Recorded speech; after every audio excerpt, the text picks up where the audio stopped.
De enlaces químicos hay básicamente tres: el enlace iónico, el covalente y el metálico.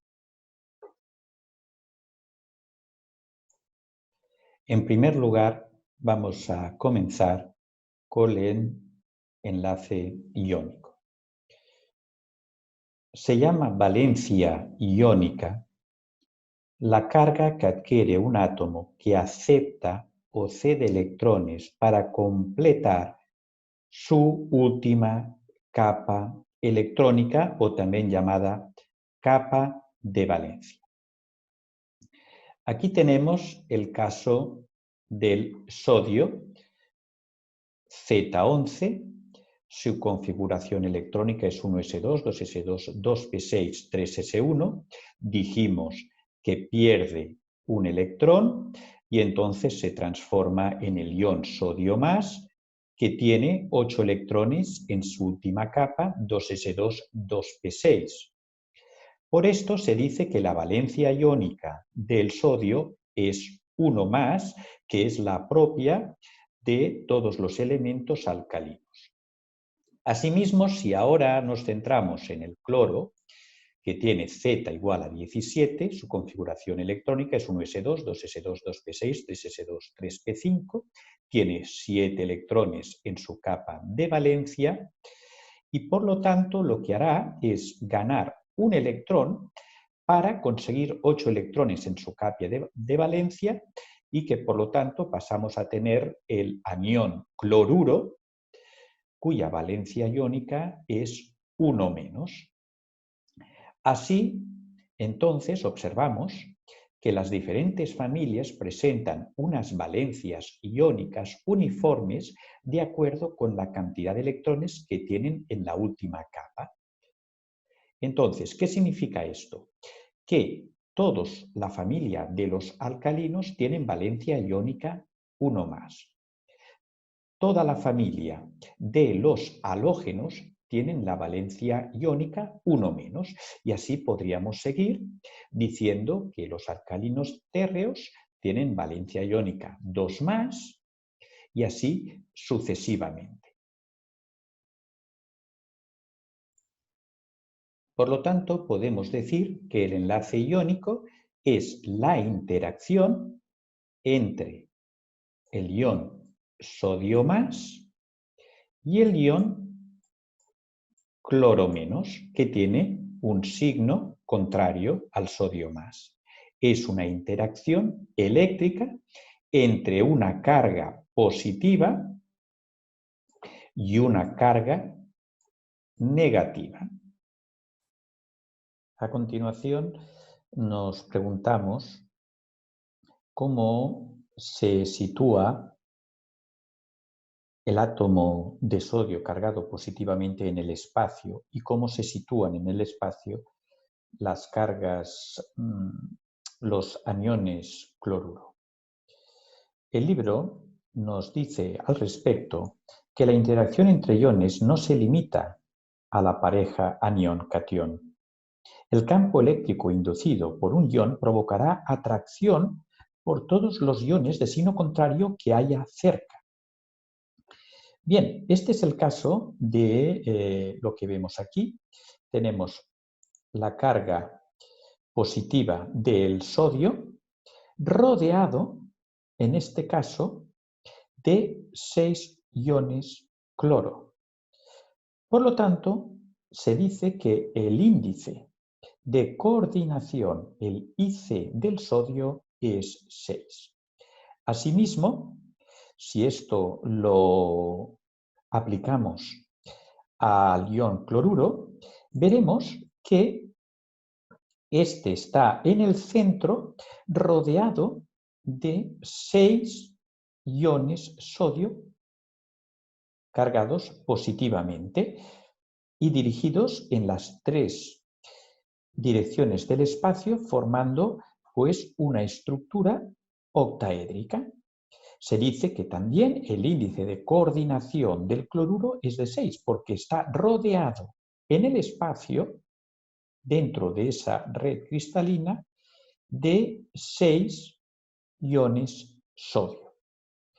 Por lo tanto, finalmente, si nosotros agrupamos los dos esquemas anteriores en un único, veremos que la red cristalina del cloruro de sodio es una red cúbica de esta forma de aquí, en que están entrelazados los iones sodio y los iones cloruro, formando una estructura tridimensional compleja, pero en la cual podemos distinguir una celda unidad, que es aquella, probablemente pues estoy señalando una,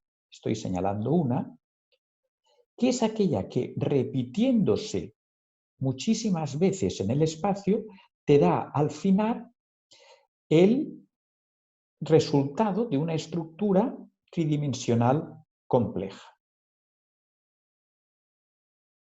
Asimismo, vamos ahora a pasar al segundo enlace llamado enlace covalente. En primer lugar, definimos la valencia covalente, como está en el libro, diciendo que tiene lugar cuando los átomos comparten electrones para satisfacer la regla del octeto. Por lo tanto, se llama valencia covalente el número de electrones que un átomo comparte para conseguir completar su última capa, o también llamada capa de valencia.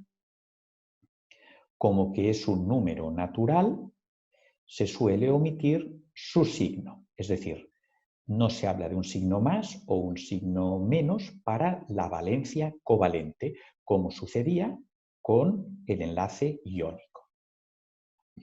Aquí el libro nos presenta un ejemplo. Primero empieza preguntando, ¿cuántos electrones comparte un elemento? Dice, la respuesta es sencilla, tantos como necesita.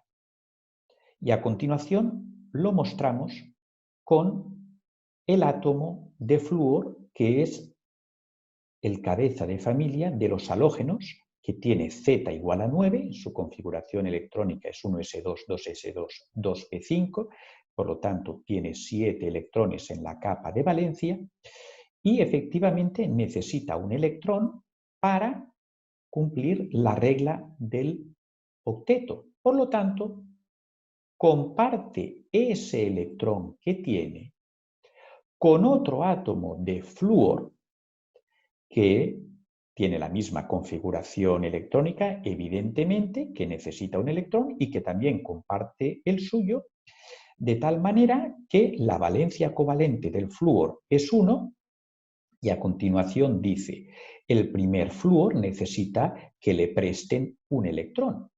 Por eso lo comparte porque lo deja otro átomo de flúor o lo cede. Otro átomo de flúor. Y acaba diciendo, el libro se llama enlace covalente a cualquier compartición de pares de electrones entre dos átomos en la que cada uno aporta uno.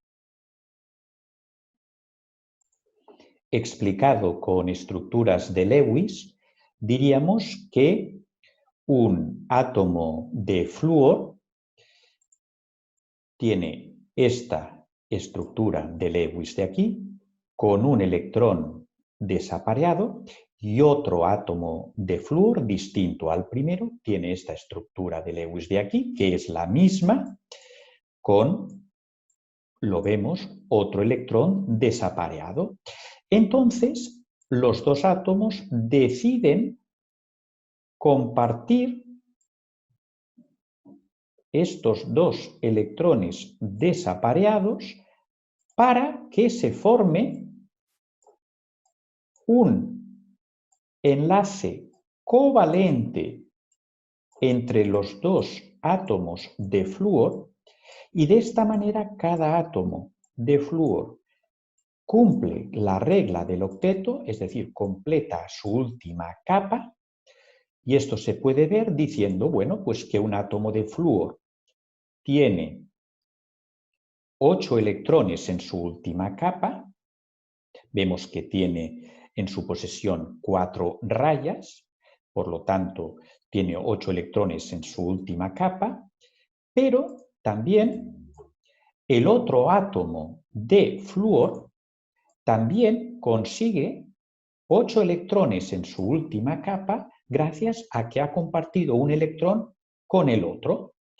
Por lo tanto, los dos átomos de flúor salen ganando y, en este sentido, acabamos teniendo la molécula gaseosa flúor 2, que es la que existe en la naturaleza, porque sabemos bien que en la naturaleza el átomo de flúor solo no existe.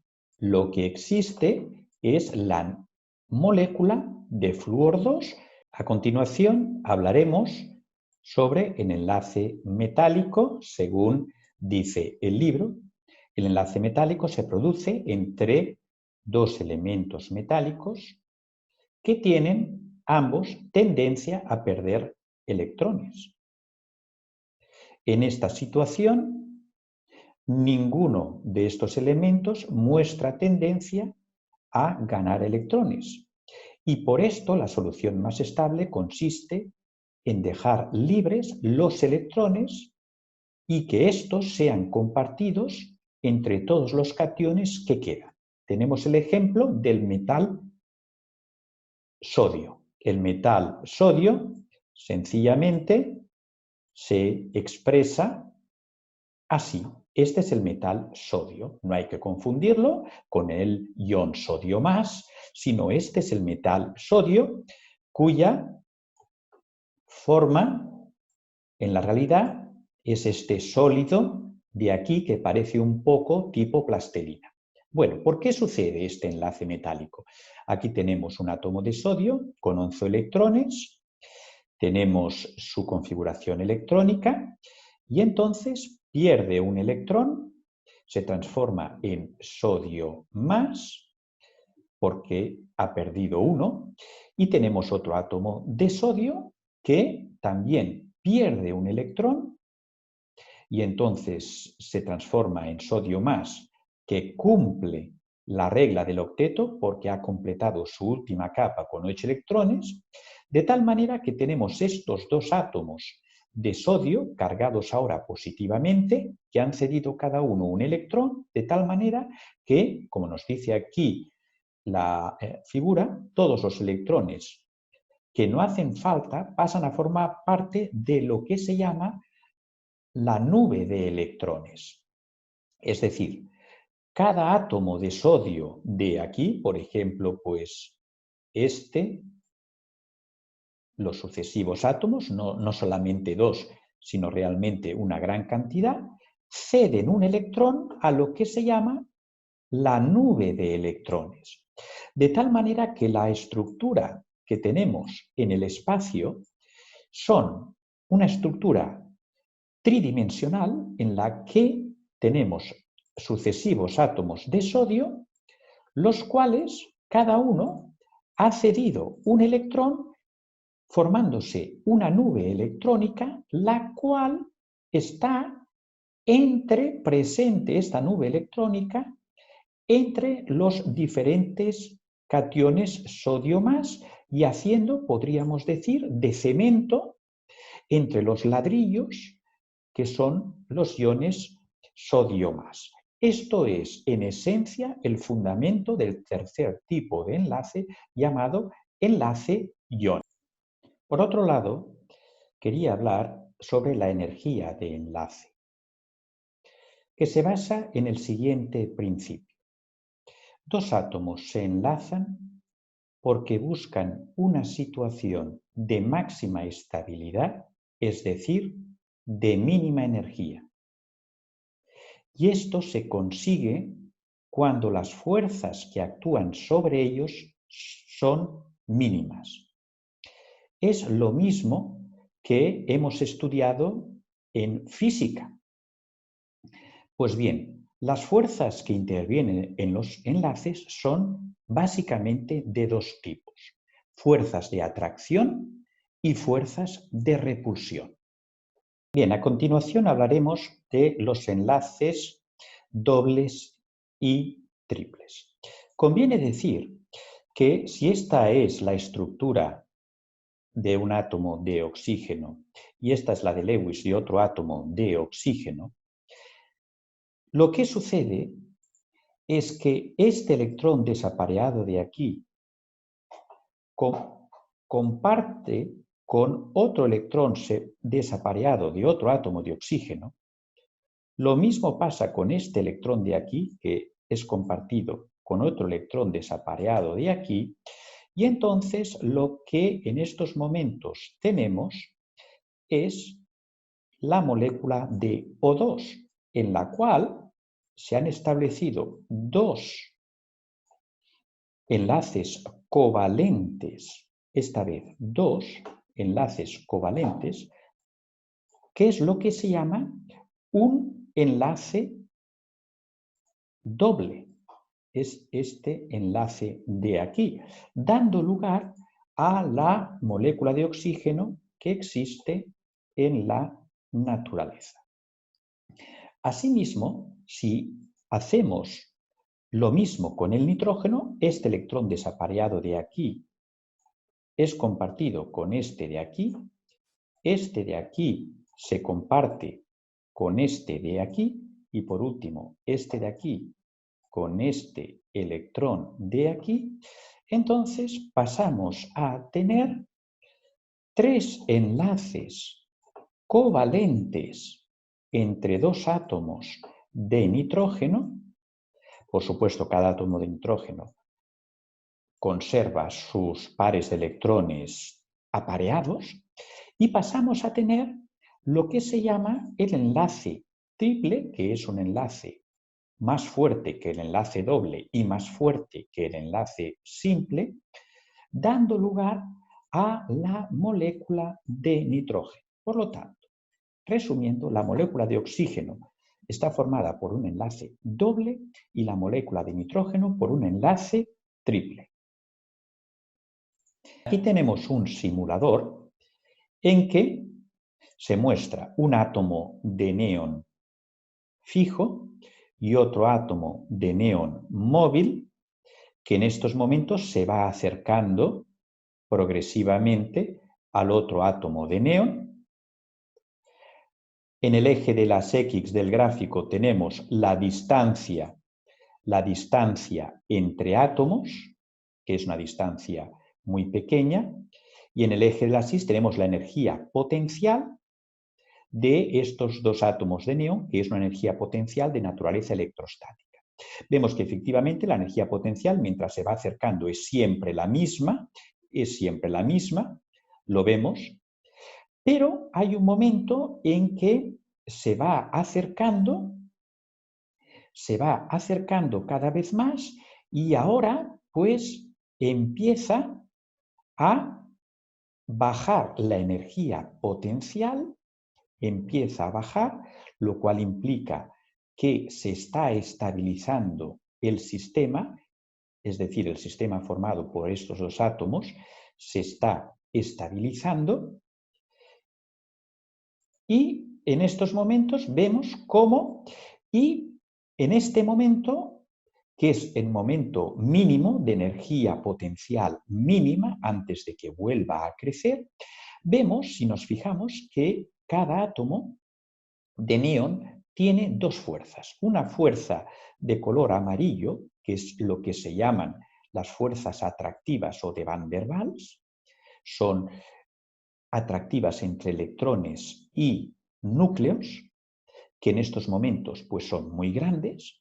En cambio, en sentido contrario, tenemos unas fuerzas en color violeta, que son las fuerzas repulsivas, o también llamadas la superposición de electrones, que comienzan a hacerse efectivamente pues un poco grandes, pero todavía ganan con mucho las fuerzas atractivas. Por esto, la energía potencial del sistema se va haciendo más pequeña. Pero en la medida en que sigamos avanzando, en este momento en que se han acercado mucho más los átomos, las fuerzas repulsivas se hacen mucho mayores y las fuerzas atractivas se hacen más pequeñas y esto significa pues que efectivamente los dos átomos empiezan a aumentar su energía potencial, es decir, se empiezan a hacer más inestables, de tal manera que pues seguiría creciendo hasta arriba. Por lo tanto, ¿qué te está diciendo? Que el punto óptimo de la distancia entre los dos átomos de neón es el mínimo de la curva. Es decir, es aquel que tiene una energía potencial de enlace epsilon. Este es el punto óptimo, que es el punto en el que se situarán los dos átomos de neón, de tal manera que no estarán ni más cerca ni más lejos cuando estén unidos, sino en este punto de aquí. A continuación, si seguimos hablando un poco de los tipos de enlace, veremos que, por un lado, está el enlace iónico, que son los que hemos llamado nosotros los sólidos iónicos, por ejemplo, la sal común o la fluorita. Pero luego tenemos el enlace covalente, tenemos dos tipos, y esto es importante verlo.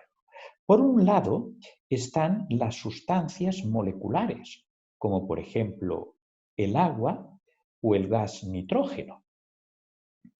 Pero por otro lado tenemos otro tipo de sólidos covalentes que se llaman los sólidos de red covalente. Son sólidos que forman una estructura cristalina, pero a base de esta vez enlace covalente, y es el caso del cuarzo o del diamante. Y por último, el enlace metálico da lugar a los sólidos metálicos, como por ejemplo el cobre con su color característico o el metal iridio.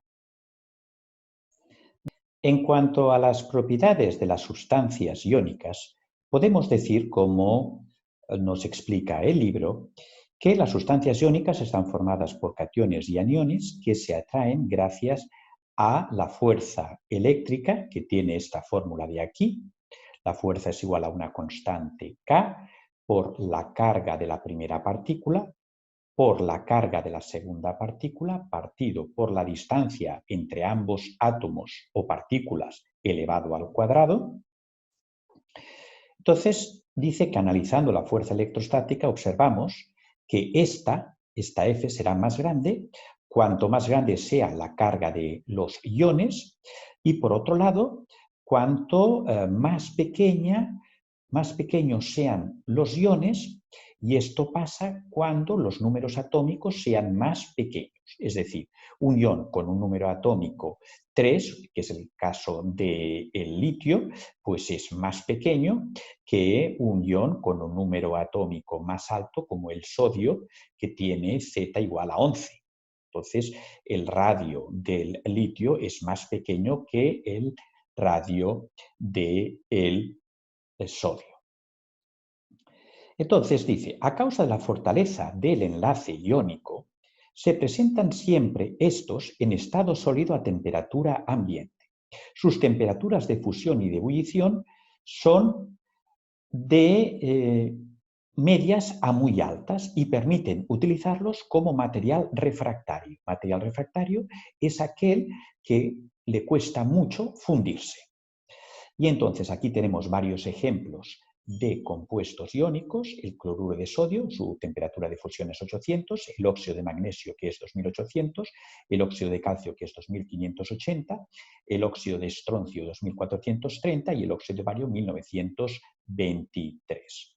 En este sentido, nos habla de la solubilidad en agua. En general son muy solubles, pero el valor de la solubilidad disminuye a medida que se incrementa la fuerza electrostática.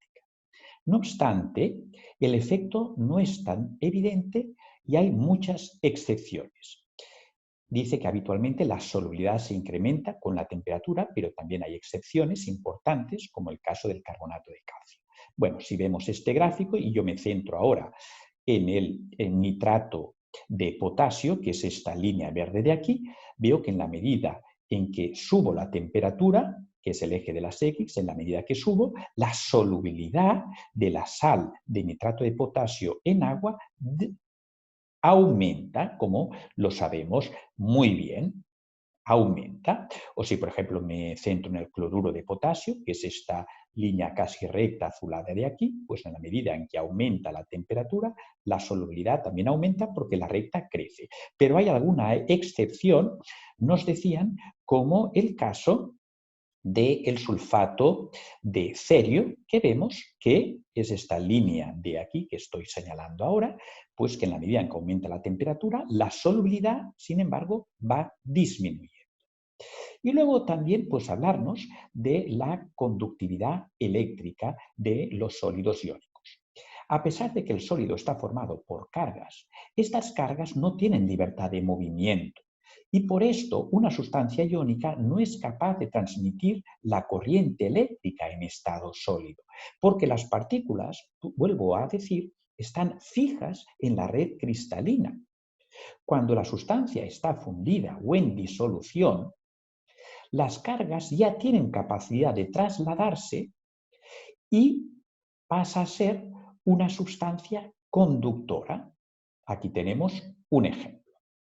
En cuanto a la dureza, pues los compuestos iónicos tienen durezas que van desde extremadamente bajas, como en el caso del talco, con el valor 1 en la escala de Mohs de durezas, hasta el corindón, que arriba hasta una dureza de 9 en la misma escala, es decir, en la escala de Mohs. Y por último, la fragilidad es otra propiedad de este tipo de sustancias iónicas, pues dice que los materiales iónicos presentan una fragilidad elevada, ya que cuando se aplica una fuerza de cizallamiento, los iones se desplazan porque se enfrentan los iones del signo opuesto y se separan en caras limpias. Esto provoca una repulsión instantánea. El cizallamiento es este desplazamiento de capas. Por un lado, yo desplazo estas 3 capas de aquí hacia la derecha, pero por otro lado, yo desplazo las 2 capas de aquí de iones hacia la izquierda. Entonces, en el momento en que, debido al desplazamiento de estas capas, 2 cargas del mismo signo se enfrentan entre sí, esto provoca una amplia repulsión y es fácil que se produzca el cizallamiento y, por lo tanto, la fragilidad de estos compuestos iónicos. Es decir, los compuestos iónicos son fácilmente quebradizos, son fácilmente, experimentan con facilidad la fragilidad. En cuanto a las sustancias moleculares, que recordemos era el primer tipo de sustancias covalentes que existen, las moleculares, y un ejemplo era la molécula del flúor, pues nos dice lo siguiente el libro. Corresponde a un conjunto finito de átomos llamado molécula, unidos por enlaces covalentes fuertes. Entre las moléculas hay fuerzas intermoleculares de mucha menos intensidad, que son las que forman el estado de agregación de la sustancia. Estas fuerzas son las que se han de vencer en un cambio de estado, pero nunca se rompe la molécula en un cambio de estado. Entonces, por ejemplo, ¿cuáles son las fuerzas intermoleculares? Pues en un primer lugar son los puentes de hidrógeno, que aparecen cuando hay un hidrógeno unido a un elemento que tiene mucha tendencia a acercar electrones hacia sí. Es decir, estamos hablando de elementos como el oxígeno, el nitrógeno y el flúor.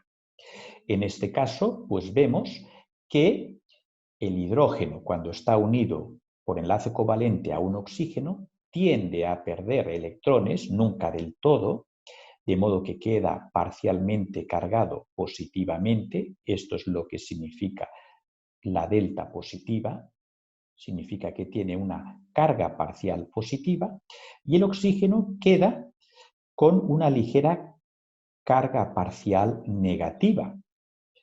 Este es el ejemplo de la molécula de agua, que es una molécula covalente. Aquí tenemos una molécula de agua en que el oxígeno pues queda cargado con -2 delta En cambio, cada hidrógeno unido covalentemente al oxígeno queda cargado con una delta positiva, es decir, con una carga parcial positiva, nunca con una carga total positiva, una carga parcial. Entonces, ¿qué sucede? Cuando yo tengo varias moléculas de agua próximas, el átomo de hidrógeno, que está cargado positivamente, establece una pequeña interacción que se llama puente de hidrógeno con un átomo de oxígeno de otra molécula que está ligeramente cargado con una carga negativa. Pues a esta interacción de aquí, repito, se la denomina puente de hidrógeno y es el primer tipo de interacción entre varias moléculas. Luego tenemos lo que se llaman otro tipo de fuerzas intermoleculares, las fuerzas de Van der Waals. Dice, algunas moléculas presentan una polaridad permanente a consecuencia de la tendencia diferente de cada elemento a acercar los electrones del enlace. Aquí tenemos, por ejemplo, la molécula de cloruro de hidrógeno, que está formada por un átomo de hidrógeno y un átomo de cloro. Resulta que el cloro tiene tendencia a acercar algo los electrones hacia él. En cambio, el hidrógeno tiene tendencia a perder un poco los electrones. Ya digo, no perderlos completamente. Por lo tanto, el hidrógeno queda cargado positivamente, pero con una carga parcial, por esto se le llama delta, es una carga parcial, o si quieres decirlo de otra manera, una carga pequeña, parcial pequeña, y el cloro con una carga parcial delta menos. Entonces, cuando se encuentran juntas varias moléculas de cloruro de hidrógeno, se establecen estas interacciones en rojo discontinuo, que son las interacciones de Van der Waals, porque son interacciones eléctricas entre la carga parcial negativa del cloro con la carga parcial positiva del hidrógeno de otra molécula, y así sucesivamente entre los diferentes átomos. Estas fuerzas se les llaman de Van der Waals, son fuerzas de energía muy pequeña en comparación, fijaos que 0,01, entre 0,01 y 10 kilojulios mol, cuando los puentes de hidrógeno eran entre 10 y 40 kilojulios mol. Es decir, son mucho más fuertes los puentes de hidrógeno que las fuerzas de Van der Waals. Bien, sobre estas sustancias moleculares conviene decir que su estado natural y su temperatura de cambio de estado es lo siguiente. Aunque hay muchas excepciones a causa de las diferentes fuerzas intermoleculares, encontramos las siguientes sustancias. Por un lado, son gaseosas para moléculas con pocos átomos, como por ejemplo el hidrógeno, el nitrógeno, el oxígeno, el metano, el amoníaco y el cloruro de hidrógeno. Y también aquí nos habla de el etano. Dice que excepto en el caso del agua.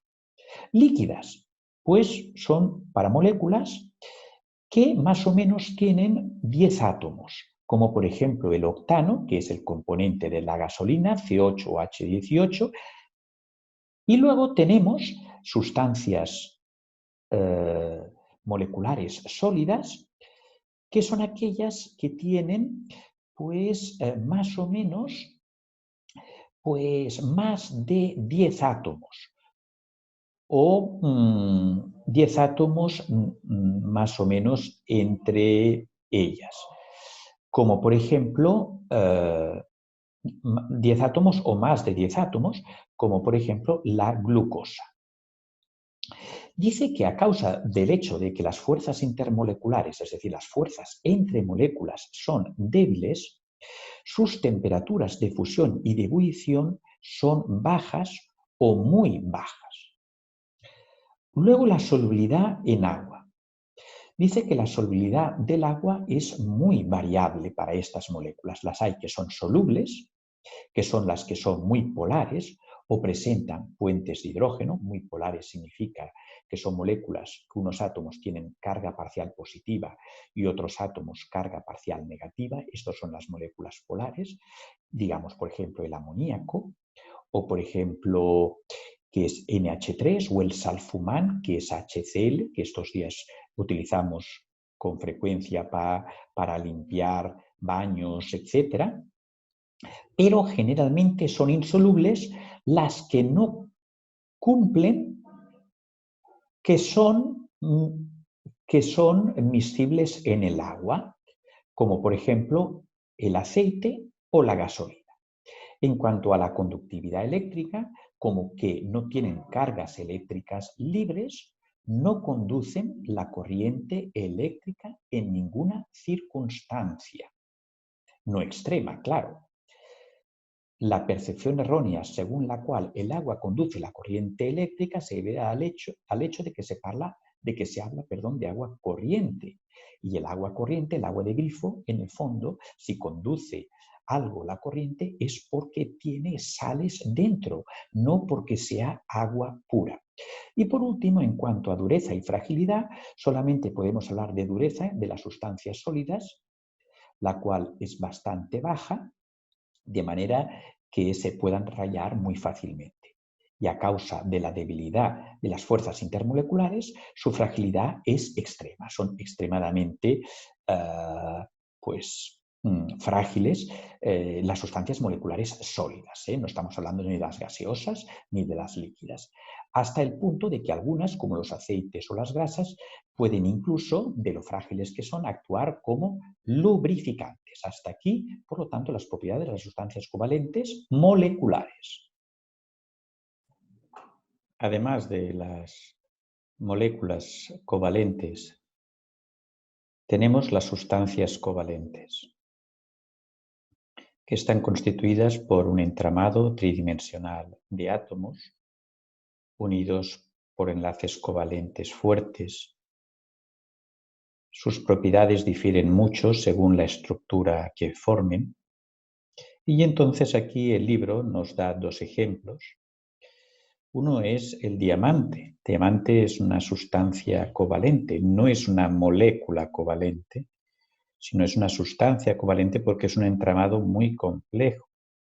Dice que está formado por una red en la que cada átomo pues está situado en un vértice de la estructura y es un átomo de carbono. Aquí, por ejemplo, pues tenemos la estructura tridimensional en que cada vértice de esta estructura está formada por un átomo de carbono. Entonces dice que la fuerza intensa que une los átomos provoca que se encuentre sólido en la naturaleza y que su punto de fusión sea elevadísimo, de 3550 grados. Un punto de fusión tan elevado me está diciendo que las fuerzas de enlace son muy fuertes.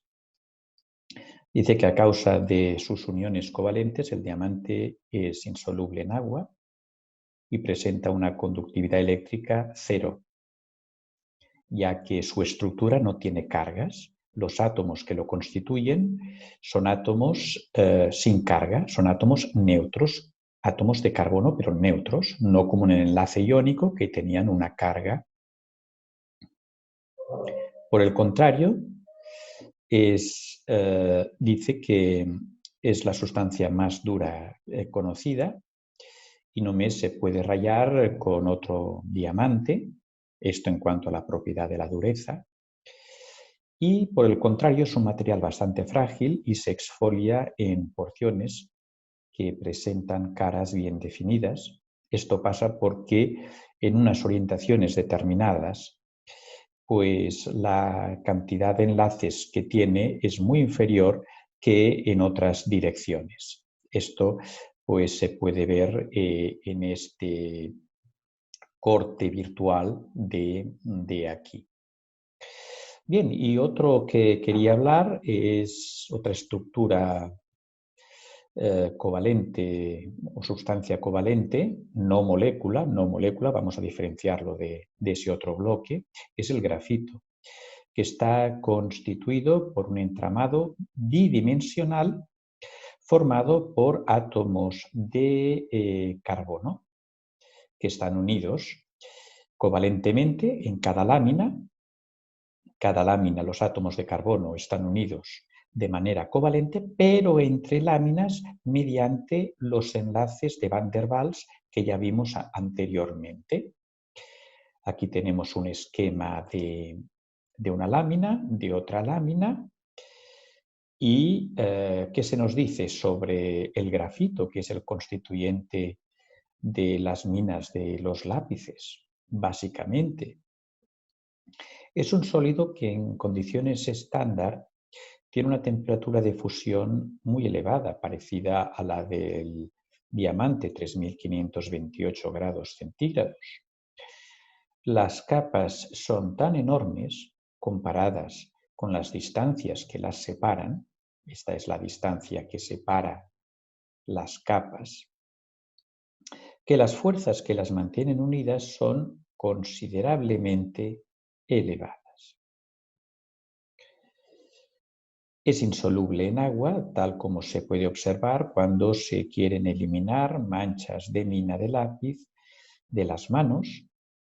Solamente con agua tienes que recurrir a otros disolventes o jabón. Presenta un comportamiento eléctrico de carácter anisótropo. Anisótropo significa que no es isótropo. ¿Qué significa eso? Anisótropo indica que depende de la dirección en el espacio. Isótropo significa que es igual en todas las direcciones del espacio. Anisótropo es que es diferente según la dirección del espacio en la cual pues, estés haciendo el estudio. En este caso, el estudio del comportamiento eléctrico.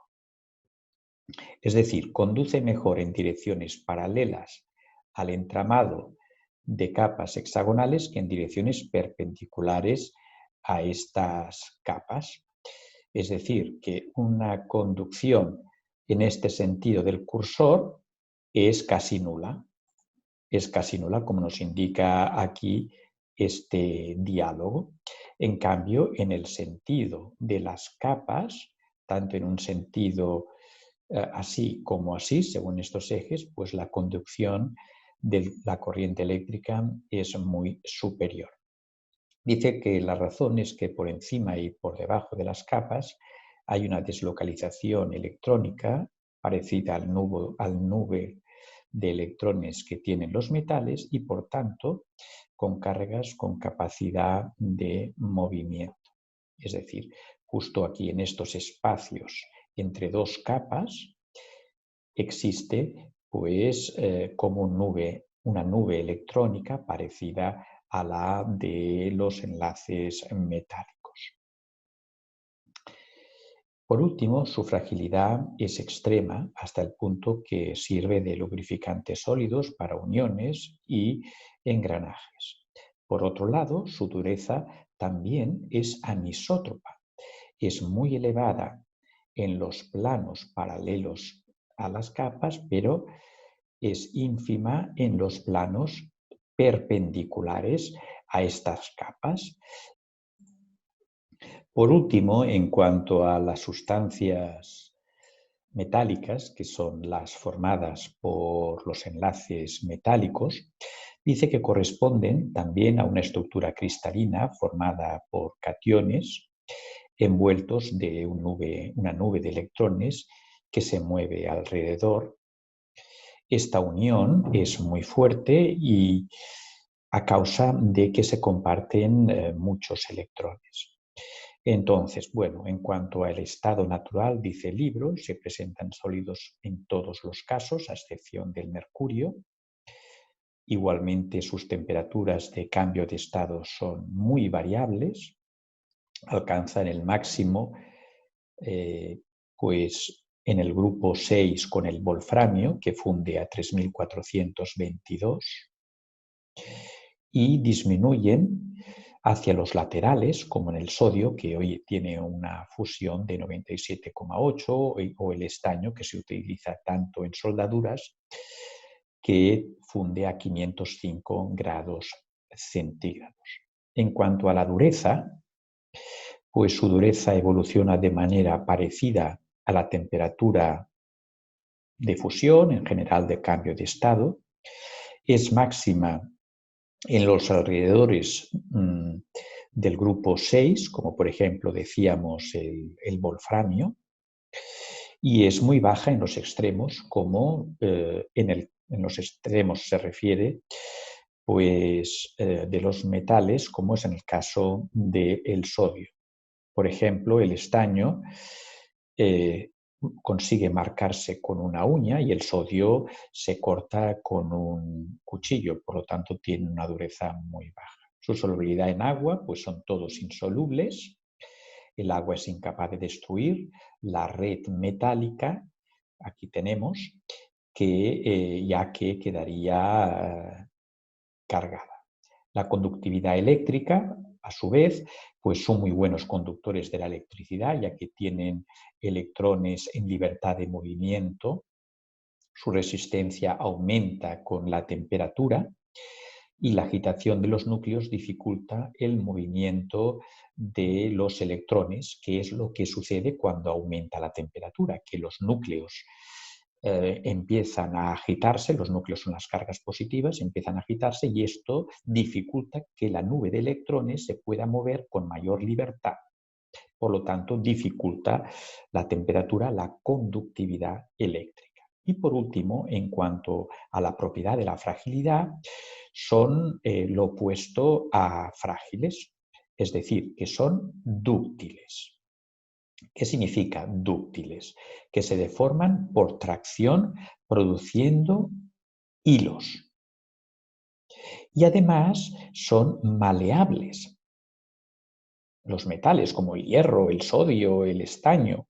¿Qué significan maleables? Que se deforman por compresión produciendo láminas. Y por último, acaba diciendo el libro que esto se debe al hecho que cuando se deforman, la red metálica, no cristalina como el enlace iónico, sino metálica, queda inalterada sin cambios importantes.